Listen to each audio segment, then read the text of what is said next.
नमस्कार प्रिय साथियों, लास्ट वीडियो में हमने भारतीय संविधान निर्माण का पहला टॉपिक पढ़ा था कि भारतीय संविधान का निर्माण कैसे हुआ। उसी टॉपिक को आज इस क्लास में हम आगे बढ़ाते हैं। भारतीय संविधान का निर्माण। भारतीय संविधान का निर्माण लास्ट वीडियो में हमने पढ़ा था कि दिसंबर 1946 में संविधान सभा की बैठकें प्रारंभ हुई। 9 दिसंबर 1946 को संविधान सभा की प्रथम बैठक हुई। 9 दिसंबर 1946 को भारतीय संविधान सभा की प्रथम बैठक हुई और प्रथम बैठक में अध्यक्ष के तौर पर डॉक्टर सच्चिदानंद सिन्हा को चुना गया। सच्चिदानंद सिन्हा संविधान सभा में सबसे वरिष्ठ व्यक्ति थे, वयोवृद्ध व्यक्ति थे और वरिष्ठता के आधार पर इनको संविधान सभा का अध्यक्ष बनाया गया। लेकिन मुस्लिम लीग द्वारा अध्यक्ष पद को लेकर संविधान सभा का बहिष्कार किया गया। संविधान सभा का बहिष्कार किया गया और पहली बैठक एक तरीके से असफल रही। पहली बैठक असफल रही और इसमें मात्र संविधान सभा के 207 सदस्यों ने ही भाग लिया। तो संविधान सभा की पहली बैठक असफल रही क्योंकि अध्यक्ष पद को लेकर मुस्लिम लीग की सहमति नहीं बनी। और पहली बैठक की असफलता को लेकर विंस्टन चर्चिल ने कहा था, जो इंग्लैंड के पूर्व प्रधानमंत्री है विंस्टन चर्चिल, जिन्होंने कहा था कि संविधान सभा की पहली बैठक एक ऐसे विवाह समारोह की तरह है जिसकी दुल्हन ही गायब है।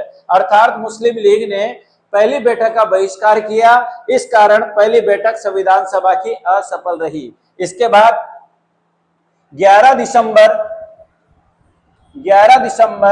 1946 को संविधान सभा की नेक्स्ट बैठक हुई और इस बैठक में डॉक्टर राजेंद्र प्रसाद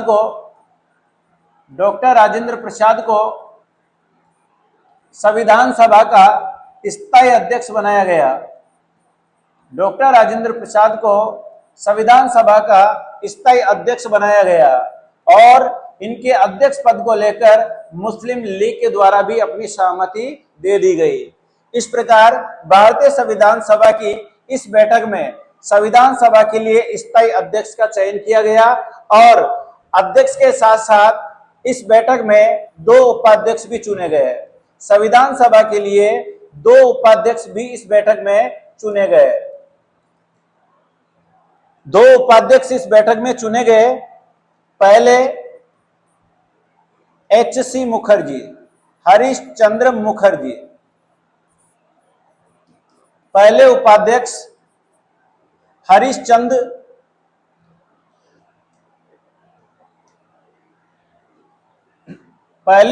संविधान सभा के लिए हरीश चंद्र मुखर्जी को चुना गया और हरीश चंद्र मुखर्जी को ब्रिटिश प्रांतों का नेतृत्व सौंपा गया। ब्रिटिश प्रांतों का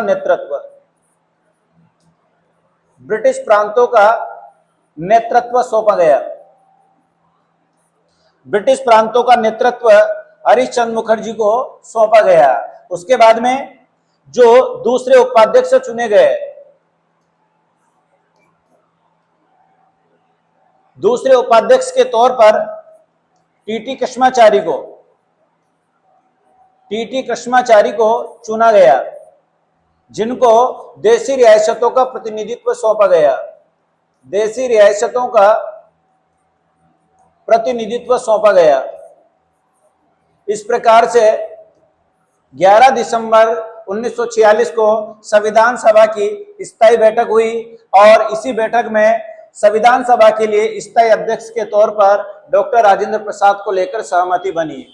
इसी बैठक में संविधान सभा के लिए 2 उपाध्यक्ष चुने गए, H.C. मुखर्जी और टीटी कृष्णाचारी। H.C. मुखर्जी को ब्रिटिश प्रांतों का नेतृत्व सौंपा गया और टीटी कृष्णाचारी को देशी रियासतों का प्रतिनिधित्व दिया गया। इस प्रकार 11 दिसंबर 1946 संविधान सभा की बैठक में स्थायी अध्यक्ष और 2 उपाध्यक्ष संविधान सभा को मिल गए। अब यहां से आगे संविधान सभा अपना कार्य करना शुरू करती है। अभी तक हमने पढ़ा कि 9 दिसंबर को संविधान सभा की पहली बैठक हुई थी और 9 दिसंबर वाली बैठक असफल रही। असफल का कारण है कि मुस्लिम लीग ने अध्यक्ष पद को लेकर पहली बैठक को सपोर्ट नहीं किया, जिसके बाद 11 दिसंबर को संविधान सभा की पुनः बैठक बुलाई गई और इस बैठक में डॉक्टर राजेंद्र प्रसाद को भारतीय संविधान सभा का स्थायी अध्यक्ष बनाया गया और मुस्लिम लीग के द्वारा भी इन्हें अपनी सहमति दे दी गई। इस प्रकार से 11 दिसंबर की बैठक संविधान निर्माण के लिए सफल बैठक मानी जाती है और इसीलिए डॉक्टर राजेंद्र प्रसाद को संविधान सभा का प्रथम स्थायी अध्यक्ष भी कहते हैं। संविधान सभा का प्रथम स्थायी अध्यक्ष डॉक्टर राजेंद्र प्रसाद को कहा जाता है। इसके बाद इसी बैठक में संविधान सभा के लिए 2 उपाध्यक्ष भी चुने गए, एच.सी. मुखर्जी और टी.टी. कृष्णाचारी। 2 प्रकार का भारत है, एक ब्रिटिश प्रांतों से बनने वाला भारत और एक देशी रियासतों से बनने वाला भारत। तो देशी रियासतों का प्रतिनिधित्व टी.टी. कृष्णाचारी को दिया गया और ब्रिटिश भारत का नेतृत्व एच.सी. मुखर्जी को सौंपा गया। इसके बाद संविधान सभा अपना कार्य स्टार्ट करती है और इसी बीच 13 दिसंबर 1946 को संविधान सभा के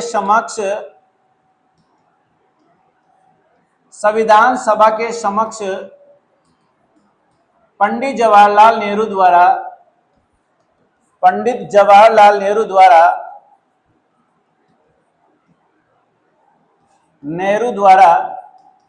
उद्देश्य प्रस्ताव प्रस्तुत किए गए।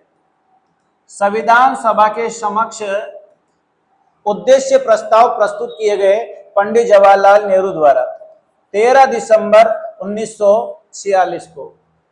इन उद्देश्य प्रस्तावों पर लंबे समय तक चर्चा हुई, बहस हुई और आखिरकार 22 जनवरी 1947 को कुछ बहस के बाद सर्वसम्मति से संविधान सभा द्वारा इन्हें स्वीकृति प्रदान कर दी गई। संविधान सभा द्वारा इन्हें पारित कर दिया गया। तो उद्देश्य प्रस्ताव पंडित जवाहरलाल नेहरू ने 13 दिसंबर 1946 को संविधान सभा के समक्ष प्रस्तुत किए और इन्हीं उद्देश्य प्रस्तावों को 22 जनवरी 1947 को सर्वसम्मति से संविधान सभा के द्वारा पारित कर दिया गया और 22 जनवरी से ही संविधान निर्माण कार्य शुरू माना जाता है। संविधान निर्माण कार्य शुरू माना जाता है क्योंकि अब संविधान निर्माण का उद्देश्य हमारे सामने स्पष्ट है। आपको पता होगा ये उद्देश्य प्रस्ताव आगे जाकर भारतीय संविधान की प्रस्तावना का आधार बनेंगे। वर्तमान जो हमारे देश की प्रस्तावना है, हमारे संविधान की जो प्रस्तावना है वर्तमान में, इसका जो आधार है वो यही उद्देश्य प्रस्ताव है जो नेहरू जी ने पेश किए थे 13 दिसंबर 1946 को, जो संविधान सभा के द्वारा 22 जनवरी 1947 को पारित किए। यही उद्देश्य प्रस्ताव आगे जाकर वर्तमान प्रस्तावना का क्या बने, आधार बने। इसीलिए प्रस्तावना को क्या कहा जाता है, उद्देशिका भी कहा जाता है। इसीलिए प्रस्तावना को उद्देशिका भी कहा जाता है। तो इस प्रकार 22 जनवरी 1947 को संविधान सभा द्वारा पंडित नेहरू द्वारा प्रस्तुत किए गए उद्देश्य प्रस्तावों को पारित कर दिया गया और यहीं से संविधान निर्माण कार्य शुरू माना जाता है। इसके बाद भारतीय संविधान निर्माण को लेकर कई छोटी और बड़ी समितियों का गठन किया गया। संविधान निर्माण के लिए कई छोटी और बड़ी इंपॉर्टेंट समितियों का गठन किया गया। इन समितियों में बड़े बड़े जो कांग्रेस के लीडर थे उनको अलग अलग जिम्मेदारी दी गई ताकि संविधान का निर्माण निष्पक्ष और सुचारू रूप से हो सके। अगर हम बात करें सबसे पहले संघ संचालन संघ संचालन समिति। संघ संचालन समिति, इसका नेतृत्व डॉक्टर राजेंद्र प्रसाद को दिया गया। डॉक्टर राजेंद्र प्रसाद इसके अध्यक्ष थे। संघ संचालन समिति। इसके बाद में दूसरी जो इंपॉर्टेंट समिति है वह है संघ संविधान समिति। संघ संविधान समिति, और इसकी जिम्मेदारी पंडित जवाहरलाल नेहरू को दी गई। पंडित जवाहरलाल नेहरू इनको दी गई। इसके बाद प्रांतीय समिति। प्रांतीय समिति, प्रांतीय समिति की जिम्मेदारी सरदार वल्लभ भाई पटेल को दी गई। सरदार वल्लभ भाई पटेल, इनको प्रांतीय समिति की जिम्मेदारी दी गई। इसके बाद प्रारूप समिति, यह संविधान की सबसे इंपॉर्टेंट समिति मानी जाती है। प्रारूप समिति। प्रारूप समिति की जिम्मेदारी डॉक्टर भीमराव अंबेडकर को सौंपी गई। भीमराव अंबेडकर। कई समितियां थी। भारतीय संविधान को निर्माण को लेकर कई छोटी और बड़ी समितियों का गठन किया गया, जिनमें से ये कुछ बड़ी समितियां हैं जिनके नेतृत्व में संविधान निर्माण कार्य बिल्कुल सुचारू रूप से निष्पक्ष तरीके से आगे बढ़ा। बात करें संघ संचालन समिति की, तो संघ संचालन समिति का जिम्मा डॉक्टर राजेंद्र प्रसाद को दिया गया। उसके बाद संघ संविधान समिति की अगर बात करें तो यह कार्य पंडित जवाहरलाल नेहरू को दिया गया। प्रांतीय समिति, प्रांतीय समिति का ही मुख्य काम था देश का एकीकरण करना। आपको याद होगा सरदार पटेल के नेतृत्व में पहले ही देशी रियासतों का एक मंडल बना चुके थे, मतलब देशी रियासतों का एक विभाग बना चुके थे जिसका नाम था रियासती विभाग। रियासती विभाग, और इन रियासतों से निपटने के लिए या इनको भारतीय साम्राज्य में एकीकृत करने के लिए सरदार पटेल ने पहले ही अपनी ये भूमिका अदा की, और इसी कारण इनको आगे प्रांतीय समिति का अध्यक्ष बनाया गया कि देश में इन प्रांतों को कैसे एकीकृत करना है, नए प्रांतों का निर्माण कैसे करना है, और एक तरीके से भारत का एकीकरण कैसे करना है। तो आगे जाकर इसी रियासती विभाग ने प्रांतीय समिति के अधीन होकर काम किया, और प्रांतीय समिति का मुख्य जिम्मा था देश के अंदर जो भी ब्रिटिश और देशी रियासतें थी उनका विलय करना। तो प्रांतीय समिति कई बार एग्जाम में पूछी गई है। सबसे मोस्ट इंपोर्टेंट समितियों में प्रांतीय समिति भी शामिल है, जिसकी जिम्मेदारी सरदार वल्लभ भाई पटेल ने पूरी निभाई। इसी कारण सरदार वल्लभ भाई पटेल को भारत का बिस्मार्क भी कहा जाता है।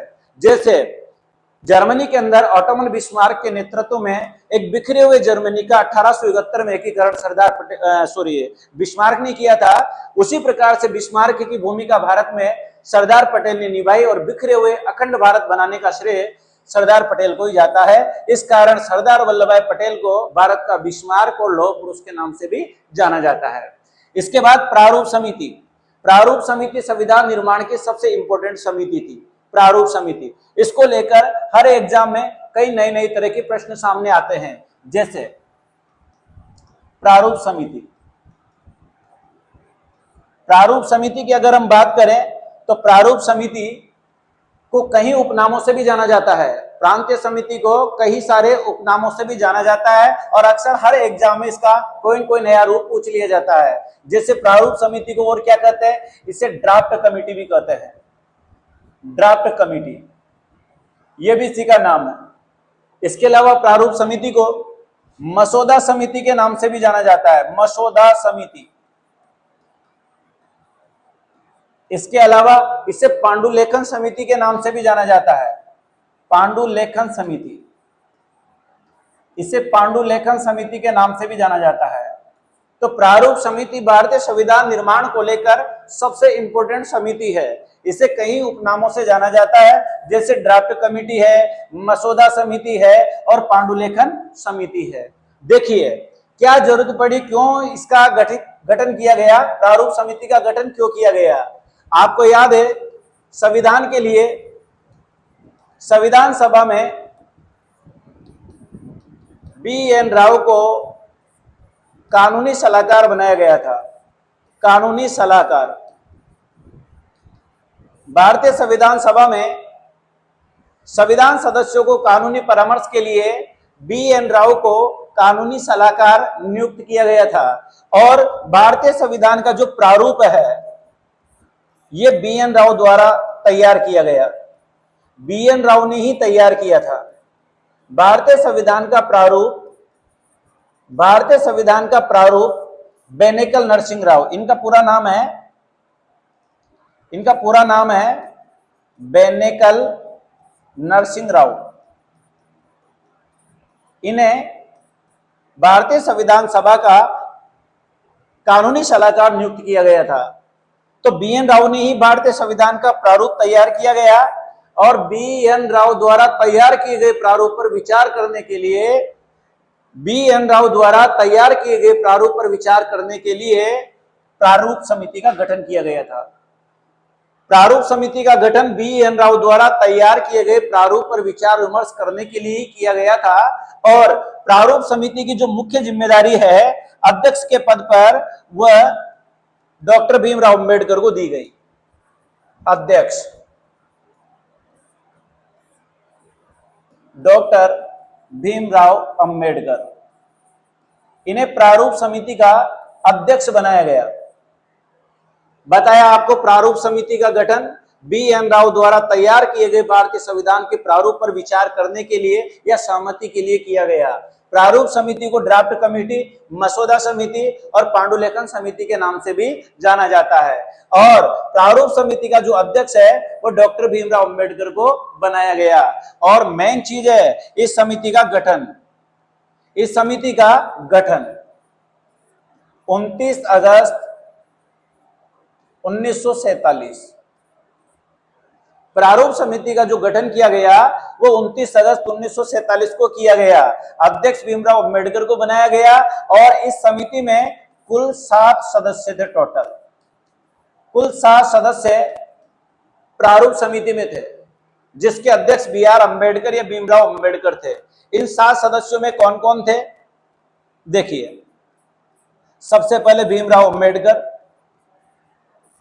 भीमराव अंबेडकर जो प्रारूप समिति के अध्यक्ष थे। उसके बाद नेक्स्ट जो है वह है के.एम. मुंशी, कन्हैयालाल माणकलाल मुंशी। और कन्हैयालाल माणकलाल मुंशी के ऊपर सबसे बड़ा प्रश्न है कि ये प्रारूप समिति के एकमात्र कांग्रेस सदस्य हैं।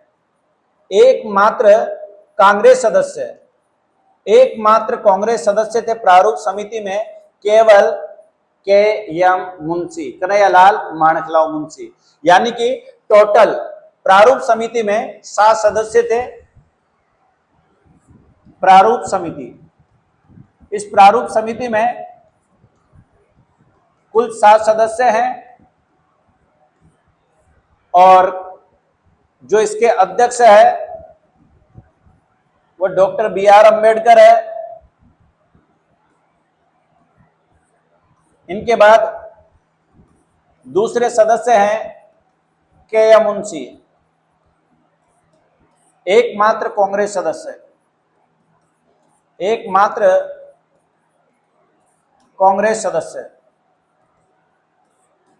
इनके बाद अल्लादी कृष्ण स्वामी अय्यर,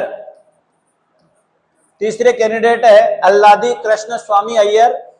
इनके बाद है गोपाला स्वामी आयंगर,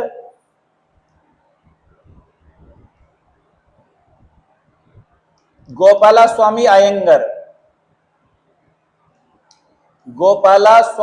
आयंगर। नेक्स्ट कैंडिडेट है मोहम्मद सादुल्ला। इनके बाद छठे कैंडिडेट है इसमें डी.पी. खेतान और नेक्स्ट थे इसमें बी.एल. मित्तर। नेक्स्ट कैंडिडेट है इसमें बी.एल. मित्तर। बी एल मित्तर। टोटल 7 सदस्य थे संविधान सभा के लिए, लेकिन डीपी खेतान की बाद में पद पर रहते हुए मृत्यु हो जाती है। डीपी खेतान की पद पर रहते हुए मृत्यु हो जाती है, इसलिए डीपी खेतान की जगह टीटी कश्माचारी को चुना गया। टीटी कश्माचारी का चयन हुआ और बीएल मित्तर ने स्वास्थ्य कारणों की वजह से इस्तीफा दे दिया। स्वास्थ्य कारणों से इस्तीफा दे दिया था। इस कारण इनके स्थान पर एन माधव राव का चयन हुआ। एन माधव राव को चुना गया। ध्यान दें, संविधान सभा के लिए प्रारूप समिति सबसे इंपॉर्टेंट है। प्रारूप समिति में कुल 7 मेंबर थे, लेकिन 2 एक्स्ट्रा नाम भी इसमें हैं, क्योंकि 2 का कार्यकाल बीच में अव्यवस्थित होने के कारण 2 नए सदस्य चुने गए हैं। अर्थात मूल रूप से डीपी खेतान और बीएल मित्तर थे, लेकिन डीपी खेतान की मृत्यु हो जाने के बाद टीटी कश्माचारी का चयन हुआ और बीएल मित्तर स्वास्थ्य कारणों से इस्तीफा दे दिया। इस कारण उनकी जगह एन माधव राव का चयन हुआ। तो प्रारूप समिति वेरी इंपॉर्टेंट है। उपनाम आपको याद रखना है। उपनामों में ड्राफ्ट कमेटी, मसौदा समिति और पांडुलेखन समिति से कहा जाता है। दूसरी बात, इसका गठन अपने आप में मैंने आपको बताया सबसे इंपॉर्टेंट है। गठन की डेट है 29 अगस्त 1947 और अध्यक्ष परमानेंट है इसके बी आर अम्बेडकर इसके परमानेंट अध्यक्ष बनाए। साथ में के एम मुंशी एकमात्र कांग्रेस सदस्य। उनके बाद अल्लादी कृष्ण स्वामी अय्यर है, गोपाला स्वामी अयंगर है, मोहम्मद सादुल्ला है, डीपी खेतान बाद में उनकी मृत्यु के स्थान पर टीटी कश्माचारी आए और बीएल मित्तर तो उनके स्वास्थ्य कारणों से इस्तीफा देने के कारण उनकी जगह एन माधव राव का चयन हुआ। तो इस प्रकार प्रारूप समिति भारतीय संविधान निर्माण की सबसे इंपॉर्टेंट समिति मानी जाती है, क्योंकि भारतीय संविधान का जो प्रारूप है, स्ट्रक्चर है, वो पूरा का पूरा इसी समिति के द्वारा तैयार किया गया है। हालांकि भारतीय संविधान का प्रारूप किसने बनाया था? भारतीय संविधान का प्रारूप किसने तैयार किया था? ये बीएन राव ने तैयार किया था। बीएन राव कौन थे? बीएन राव हमारी संविधान सभा के कानूनी सलाहकार थे, लेकिन उनके द्वारा जो प्रारूप तैयार किया गया उसी पे विचार करने के लिए प्रारूप समिति का गठन किया गया था। प्रारूप समिति का जिम्मा डॉक्टर अंबेडकर को दिया गया और प्रारूप समिति का गठन 29 अगस्त 1947 को हुआ और टोटल इसमें 7 सदस्य थे। 7 सदस्यों में से एकमात्र कांग्रेस प्रतिनिधि के एम मुंशी थे। बाकी सब वर्गों को और हर क्षेत्र को इसमें प्रतिनिधित्व दिया गया था। हालांकि पहली बैठक को लेकर मुस्लिम लीग ने विरोध किया था। उसका कारण था कि उन्हें संविधान सभा के जो चुनाव हुए थे जुलाई अगस्त 1946 में, तो मात्र 73 सीट मिली थी उनको 296 में से। तो शायद मुस्लिम लीग को ऐसा आभास हुआ कि आगे उनका कोई प्रतिनिधित्व नहीं होगा या फिर आगे कांग्रेस का ही वर्चस्व रहेगा, क्योंकि 208 सीट अपने आप में बहुत बड़ी लीड थी कांग्रेस के पास चुनाव में। तो मुस्लिम लीग को ऐसा लगा कि शायद भारतीय संविधान निर्माण में हमारा कोई योगदान नहीं होगा, हमारे बहुत कम कैंडिडेट है। लेकिन इसी प्रारूप समिति से ये क्लियर हो गया था कि संविधान सभा में किसी की तानाशाही नहीं है। अगर बात करें सबसे बड़े दल की, तो कांग्रेस जो सबसे बड़ा संगठन था, मात्र एक कैंडिडेट संविधान सभा में इस प्रारूप समिति में बनाए गए। कौन? के एम मुंशी। तो एकमात्र कांग्रेस कैंडिडेट है के एम मुंशी, बाकी सब अलग अलग पार्टियों से है। अंबेडकर जी खुद अपनी पार्टी से हैं, इसके अलावा सब अलग अलग क्षेत्रों से है और भारत के हर कोने से प्रतिनिधित्व है। इस प्रकार ये प्रारूप समिति इस बात को साबित करती है कि संविधान बनाने का जो उद्देश्य था वह एकदम निष्पक्ष था, पारदर्शी था और सबका समावेश उसमें था। तो ये थी भारतीय संविधान निर्माण को लेकर इंपोर्टेंट समितियां। तो भारतीय संविधान निर्माण को लेकर कई बार समितियों को लेकर प्रश्न पूछ लिया जाता है कि संघ संविधान समिति के अध्यक्ष कौन थे, संघ संचालन समिति के अध्यक्ष कौन थे, प्रांतीय समिति के अध्यक्ष कौन थे, लेकिन जो सबसे इंपोर्टेंट समिति है वह है प्रारूप समिति। इसके अलावा और भी कई प्रकार की समितियां थी, जैसे मौलिक अधिकारों को लेकर भी समिति थी। मौलिक अधिकार एवं अल्पसंख्यक परामर्श समिति एवं अल्पसंख्यक परामर्श समिति और इसकी जिम्मेदारी सरदार वल्लभ भाई पटेल को दी थी। सरदार पटेल इसके अध्यक्ष थे।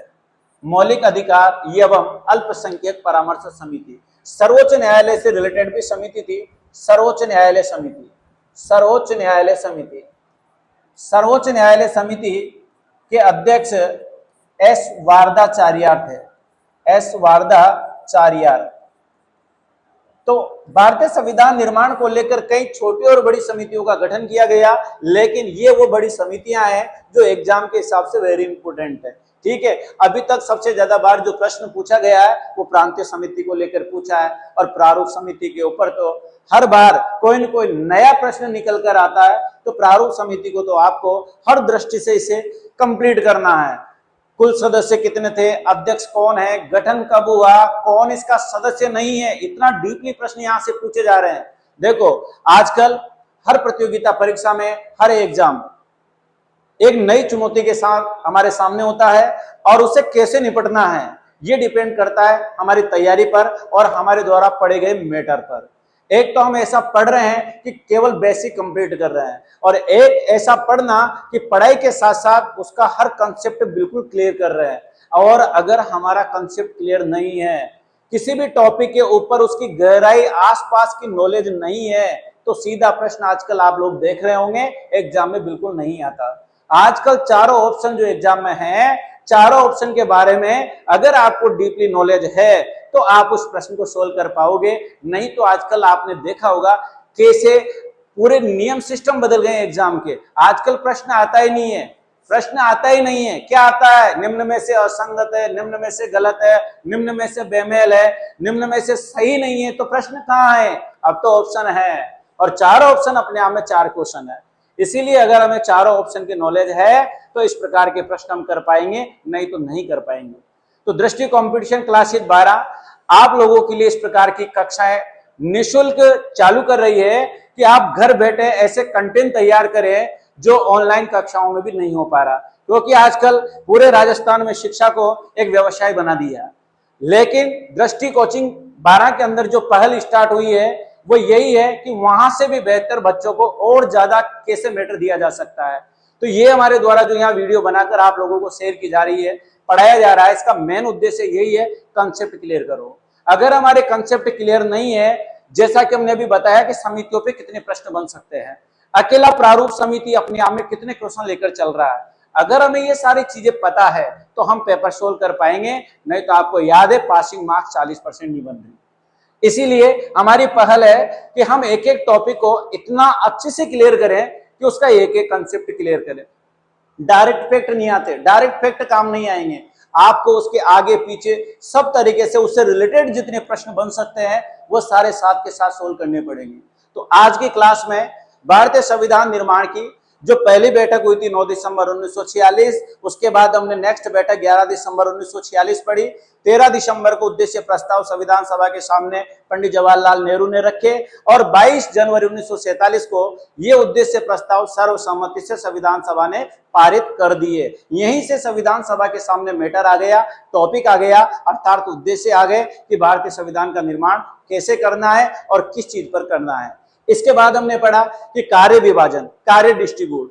तो जैसे ही अलग अलग समितियां बनाई गई, सबको अपना अपना जिम्मा दिया गया। तो प्रमुख समितियों में मैंने आपको बताया कि संचालन समिति डॉक्टर राजेंद्र प्रसाद, संघ संविधान समिति पंडित जवाहरलाल नेहरू, प्रांतीय समिति डॉक्टर भीमराव अम्बेडकर, प्रांतीय समिति सरदार वल्लभ भाई पटेल, और सबसे इंपोर्टेंट समिति पढ़ाई थी प्रारूप समिति। और प्रारूप समिति के अध्यक्ष कौन थे, डॉक्टर भीमराव अम्बेडकर। प्रारूप समिति को लेकर कितने तरीके से प्रश्न बन सकते हैं वो आपको सब बताया गया। प्रारूप समिति के लिए आपको बताया गया कि हर दृष्टि से आप तैयार रहें।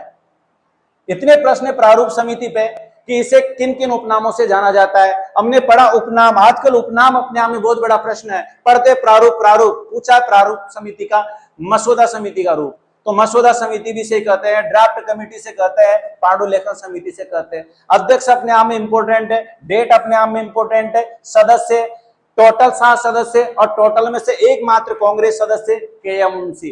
इसके अलावा 2 बड़े कैंडिडेट, बीच में से एक की मृत्यु हो गई और एक ने स्वास्थ्य कारणों से इस्तीफा दे दिया। तो दो नाम एक्स्ट्रा हमारे सामने और आए। किन किन के नाम आए? जैसे डीपी खेतान पद पे रहते हुए मृत्यु हो गई, तो डीपी खेतान के बाद आगे किसका चयन हुआ? टीटी कृष्णाचारी का। अपने आप में क्वेश्चन है, अपने आप में क्वेश्चन है। डीपी खेतान की मृत्यु के बाद प्रारूप समिति में किसका चयन हुआ? अब अपन 7 नाम लेकर ही बैठ जाए, 7 नाम रट के बैठ जाए, कैसे काम चलेगा? क्योंकि डीपी खेतान की मृत्यु के जस्ट बाद चुनाव हुआ टीटी कृष्णाचारी का। इसके बाद बीएल मित्तर, जिन्होंने बीच में स्वास्थ्य कारणों की वजह से इस्तीफा दे दिया। तो किसका चयन हुआ? एन माधवराव का। तो टोटल वैसे तो प्रारूप समिति में 7 मेंबर थे, लेकिन सदस्य कितने याद रखने हैं आपको? 9, क्योंकि 2 बीच में रिक्त होने के कारण 2 नए आए हैं। इस तरीके से आपको हर प्रकार से तैयार रहना है कि कौन आया, कौन गया और मेन काम क्या था। तो मेन काम था प्रारूप समिति का। कई बार पूछ लेते हैं कि प्रारूप समिति का उद्देश्य क्या था। हमें सब पता है, पूरी रट रखी है प्रारूप समिति, लेकिन प्रश्न पूछा गया है कि प्रारूप समिति का उद्देश्य क्या था। तो प्रारूप समिति का उद्देश्य था बी.एन. राव, जो हमारी संविधान सभा के कानूनी सलाहकार थे, उनके द्वारा हमारे संविधान का जो प्रारूप तैयार किया गया, उसी प्रारूप पर विचार करने के लिए भारतीय संविधान सभा ने प्रारूप समिति का गठन किया था। तो संविधान का प्रारूप अंबेडकर जी ने नहीं तैयार किया, संविधान का प्रारूप बी.एन. राव, जो हमारी संविधान सभा के कानूनी सलाहकार थे, उन्होंने तैयार किया है। लेकिन उनके द्वारा तैयार किए गए प्रारूप पर विचार करने के लिए डॉक्टर अंबेडकर के नेतृत्व में ये प्रारूप समिति गठित हुई है। तो आज हमने प्रारूप समिति को लेकर, भारतीय संविधान की इंपॉर्टेंट समितियों को लेकर चर्चा की है। नेक्स्ट क्लास में हम भारतीय संविधान की नेक्स्ट प्रोसेस पढ़ेंगे, जिसमें कंप्लीट से तैयार कर लेंगे कि भारतीय संविधान विधिवत रूप से 26 जनवरी 1950 को देश को सौंप दिया जाएगा, लागू कर दिया जाएगा और देश को गणतंत्र घोषित कर दिया जाएगा। तो नेक्स्ट वीडियो में हम आगे संविधान निर्माण कार्य को पढ़ेंगे और उसके बाद फिर हमारी संविधान की विशेषताएं स्टार्ट होगी। धन्यवाद।